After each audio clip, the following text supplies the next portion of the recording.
का हो यार, का समाचार। नमस्ते नमस्कार, हम बानी आरएस विद्यार्थी। अभी अपने देख रहल बानी भाषा भोजपुरी। पावर स्टार पवन सिंह और ट्रेंडिंग स्टार खेसारी लाल यादव में होए वाला बा फिर से महामुकाबला।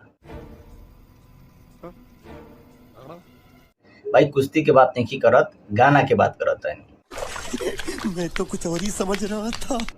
दोनों आदमी के पोस्टर रिलीज हो गईल बा। खेसारी भैया के गाना के नाम है ए मोर भोला और पावर स्टार पवन सिंह के गाना के नाम है ए भोले बाबा।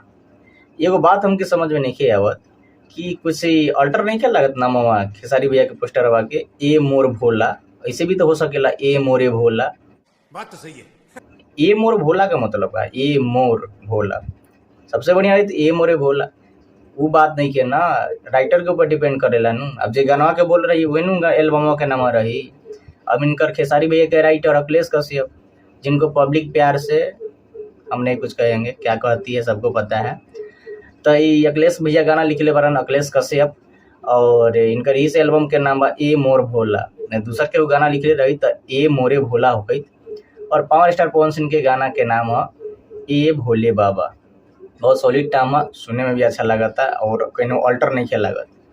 दोनों आदमी के गाना कब रिलीज हुई अभी मतलब कि नहीं पता, केहू के नहीं पता, काहे कि अभी पोस्टर खाली रिलीज भइल और लगभग टीजर पहले आई गाना के, ओकर बाद ही गाना आई। जब भी आई हमरा आशा बाटे कि दोनों आदमी के एक दिन गाना रिलीज हुई, तब नु टकराई, तब नु टक्कर हुई। एल्बमों के नाम तनी मनी मिलता जुलता बा, ए मोर भोला ए भोले बाबा ना। सही पकड़े हैं। तो हो सकेला कि एक ही दिन गाना रिलीज हुई। और पावर स्टार पवन सिंह के गाना मतलब कि जैसे आवे रहे रोए ले रघुराई, वही टाइप के गाना ए मोर भोला की वीडियो शूटिंग भइल बा। पोस्टर्स देखे से पता चलता। और खेसारी भैया के गाना बाटे ए मोर भोला, तो ई गाना तो क्या डांसिंग टाइप में होई। एमे वायरल कर जौन पवन भैया के गाना कैसे पियर फराक वाली गाना पे डांस करके वायरल भई रहे, उहे शायद बाड़ीन एमे मॉडल में खेसारी भैया के एल्बम में। तो दोनों आदमी के गाना बेहतर हुई, लेकिन खेसारी भैया के गाना बेहतर तो हुई, लेकिन एमे अखिलेश कश्यप लिखले बड़न तो कुछ विवादित होबे करी। और विवादित ना हुई तो वर्ड से पता चलते बा कि ए मोर भोला, ए मोरे भोला के जगह ए मोर भोला होता। और पावर स्टार पवन सिंह के जे राइटर बनन विजय चौहान, जे तारी से साड़ी, गोदी में लेके जनी खोदी है जीजा जी, ये सब गाना लिख के दिले बड़न पवन भैया के।